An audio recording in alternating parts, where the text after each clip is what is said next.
Stay tuned to find out how we navigated across the Pentland Firth to visit the Orkneys. It's one of the most feared passages in the world due to its unpredictable seas, weather and fierce currents. As ever, Scotland and its seas are full of surprises. Remember to give us a like, share or subscribe if you enjoy our stuff.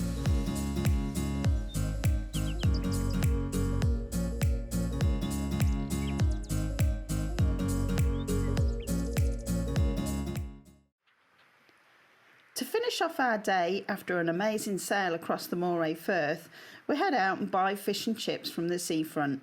It's a final birthday treat and the perfect end to such a fantastic day. It will be a birthday sail to remember, with fast sailing and heaps of sunshine.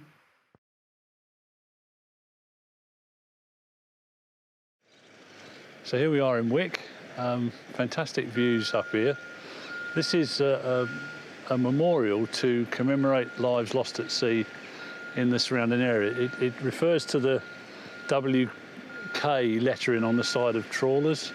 So all of the small fishing ports around here that are covered by the WK insignia, is that the right word? No. Anyway, lettering. This particular one commemorates the terrible storm of 1848, when 800 boats left Wick Harbour and then got caught in a dreadful storm. And a lot of them managed to get back to the port, but it was low water, so they couldn't get in, and they were dashed on the rocks over there. And there were 37 lives lost in that one event. When we were in Eyemouth, if you remember, that was 1881, so in the space of just over 40 years, there were two horrendous North Sea storms. It's a very beautiful sculpture, and it was only done last year, yesterday in 2023. We found a sign as we were walking around the headland for a cave. It's brought us down onto these amazing rocks. The sounds of the sea is phenomenal, but as you look around, I think the cave is sort of back this way in there, but I can't see because the tide is in, I think, and it's all washing into the cave. But I seem to have lost the Scapa while I'm down here. It's just lovely though, really nice place to sit. If I come round, these are rocks, I'm headed up the hill there somewhere, so I might have to go and find him. I've walked around a little bit, I'm quite close to the water's edge, but I have found the cave. There it goes in a long way. I can't see the back from here. A bit too slippery to attempt though, I think. There seems to be some sort of water draining from the top there, down, dripping all the way down into the cave. Lots of birds here. Just stunning, really. The skipper, I found him at last. He's up here. You see him yet? There we go. Let's go and catch him up. As we're walking along, we've found an old swimming pool. It's a sea pool, a Lido pool, that's filled by the sea. It's in a state of needing a little bit of repair now, but up until quite recently it was used regularly for swimming and taught all the locals how to swim. It's called Trixie, I think. I'm going to show you its sign now. It's not called Trixie, it's called Trinky Pool. Got this nice painted sign here. So we can see the wild waves slapping in, and it's even quite calm out today. These are slight seas. Look at the pool, here it is. I think all this white stuff might be just evaporated salt. It's been quite sunny. The ball goes all the way along. And over there.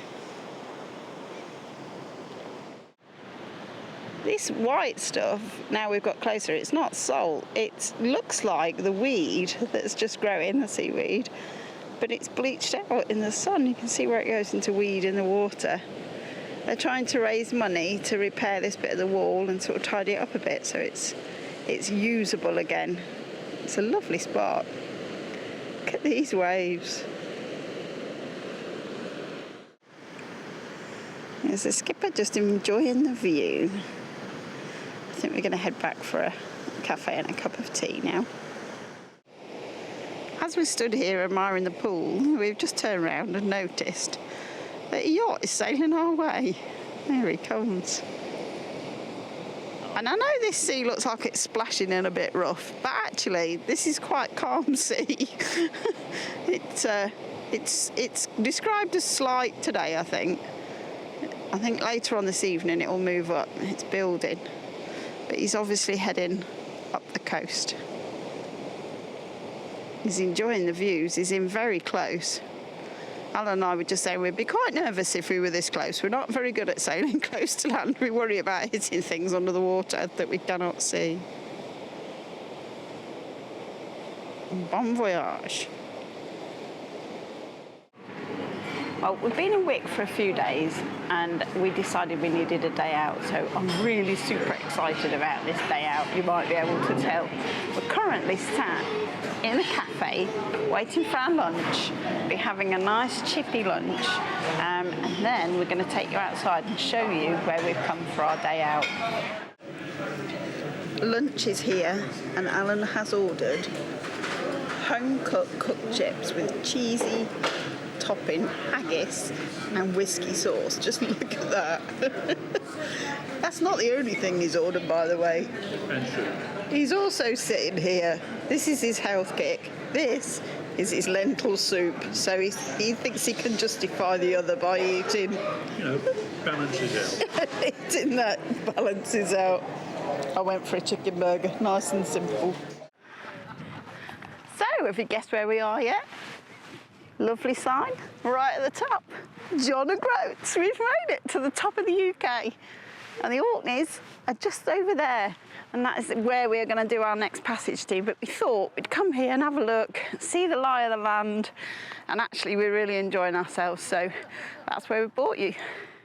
We've run out of road, no further to go. But if we look over here, you can see the harbour. It's a tiny little harbour, so it'd be no good for seagull. But what a fantastic little place. Look at that. Not get many boats in here. Just this fishing boat. We have found this nice little seat. It's got a link to, where is it, to Queenstown in New Zealand. Down New Zealand, where there is a peak called Walter's Peak. A peak called Walter's Peak. Yeah. And this is where Walter and Helen's is their seat. Walter and Helen's seat from Walter's Peak. But compared to earlier, we have no view. The fog has descended. Can't see anything now. We're quite glad we didn't go out. We're very glad we didn't go sailing today. We were thinking about it. It was quite foggy like this when we woke up, so we changed our minds. We're very glad we did.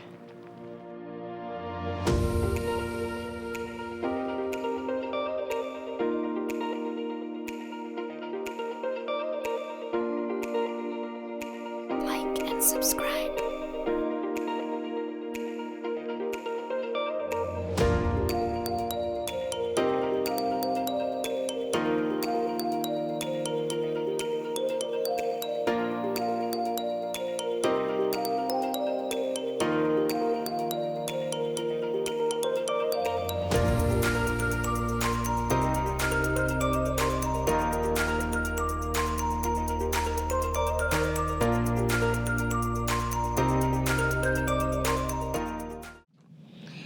Just for context, this is John o' Groats, so this is the north coast of Scotland.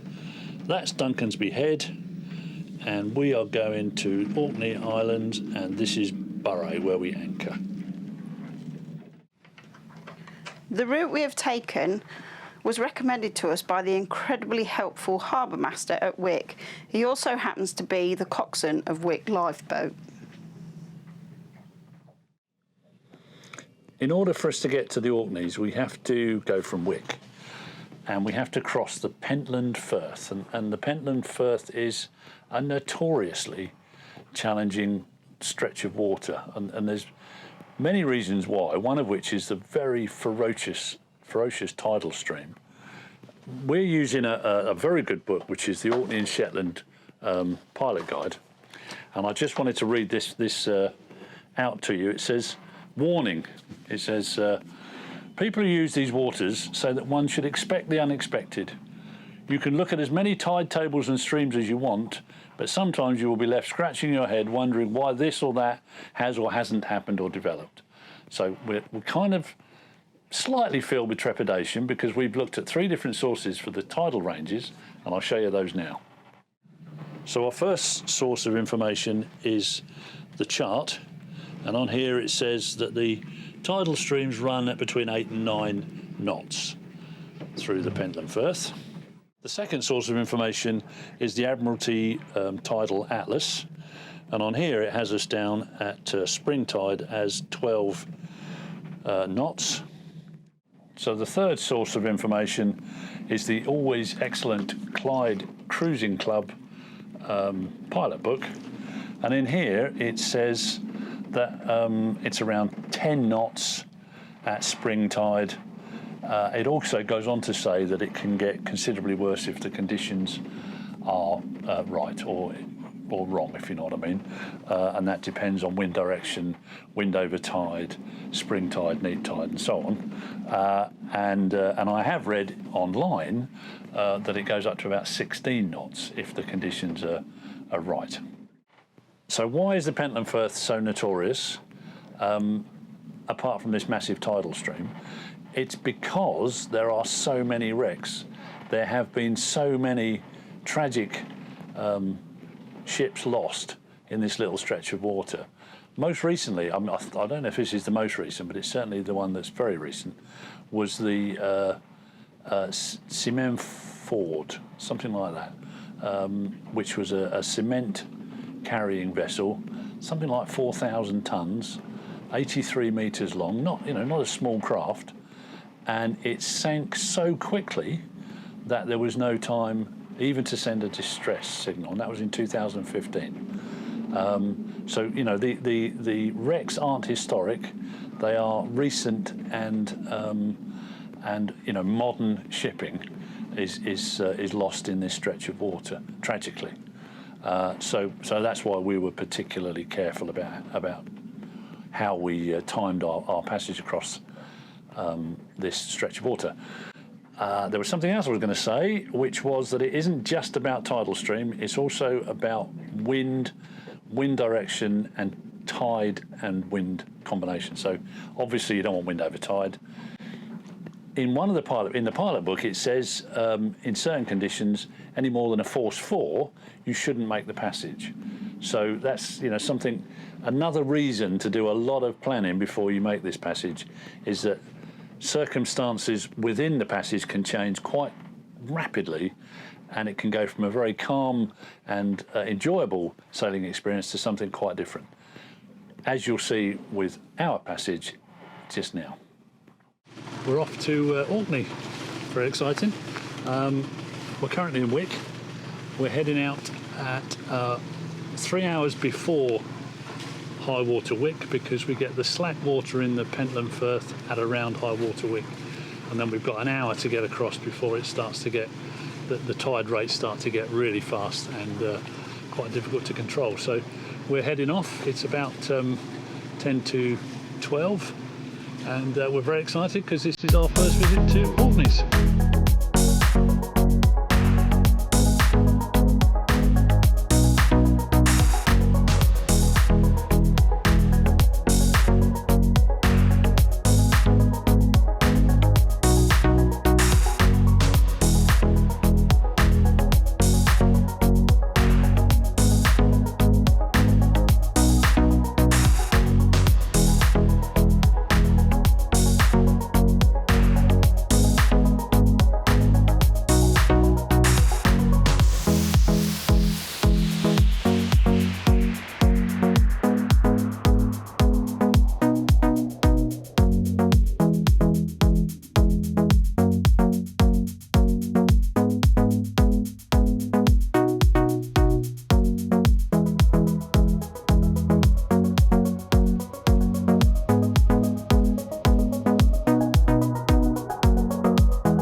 Noss Head. We're coming up on Noss Head. You can see Noss Lighthouse.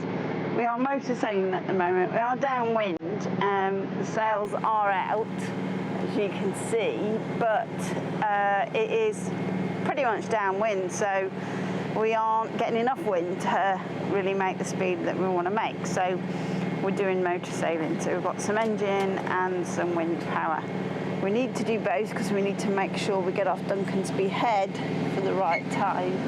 I think the skipper is making me a cup of tea. We're on passage from Wick to Scapa Flow. We haven't quite decided which buoy we're going to try and pick up. There's three that we can look at, and it's going to take us about 3 hours to do 13 miles. That's what we've allowed because we're punching a foul tide. If it takes us 3 hours, then we'll get up to the Pentland Firth, which is one of these notorious ferocious passages. We should get up there by slack water, and then we can get across on slack water. Although, even having said that, it's like a switch. 1 minute the tide's running west, and then it switches straight to east. There doesn't seem to be a point at which it stops. So when you're crossing the Pentland Firth, you definitely do it at an angle to allow for the fact that the current, even at slack, is going to take you down to the west, with the potential of taking you onto the island of Scoma. Not sure what that one's called. Skoda. No. Scrona. No, with a W. Swona. Swona. There we are. Swona. It's definitely not Skoda. What's the maximum knots? Well, and under normal conditions, 12 knots of current, which is phenomenal. And springs, they're talking about 16. We're a few days after springs now, so hopefully we won't see anything like that. And we'll just point at the lighthouse on about a bearing of about 1 degree, and then just cross over to Orkney. And then once we're in the lee of Orkney, everything calms down, we're told, and we can look forward to poodling around the quiet waters of Scapa Flow. Well, we are sailing along super fast. We're doing 7.2 knots over ground, and we're only under sail. The engine went off a little while ago. I've grabbed the camera because we're getting really close to Duncansby Head, which is the point, the landmass that you get right off the top of Scotland near John of Groats. And right in the middle, just in the murky mist there, I hope you can see it, but there's Duncansby Stack. Well, that was a bit of a mouthful. But that's there. It's quite dramatic, but there is quite a bit of mist haze around it on the headland there. But there we go. We're nearly up to the Pentland Firth, the scary passage.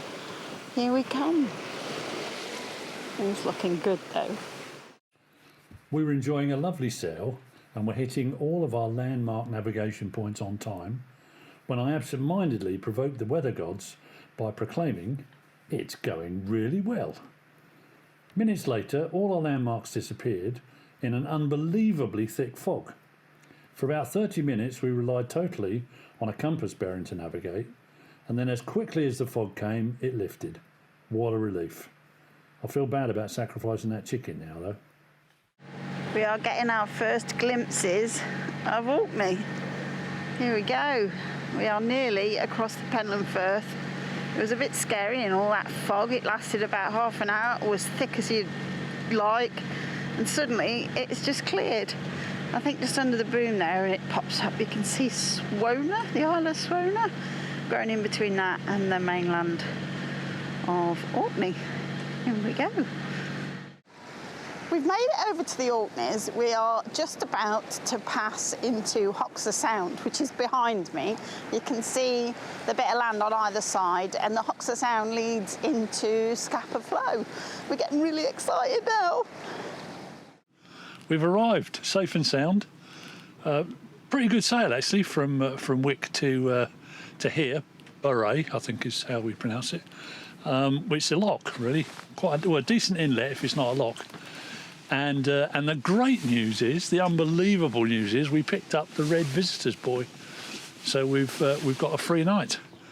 Free night. But as soon as we came down the lock or the inlet, the fog descended. So I can't really tell you much about it. All we can see is fog. That's all I can see, really. There's not a lot here. There's a lot of fog. Bit of fog coming over that was quite nerve-wracking, and now we've arrived and there's fog everywhere. But we're very happy to be here. And we can see The Churchill Barrier. the pier. I don't know about. Well, you can sort of see the barrier. You can just see a line, can't you? Yeah, just see the line.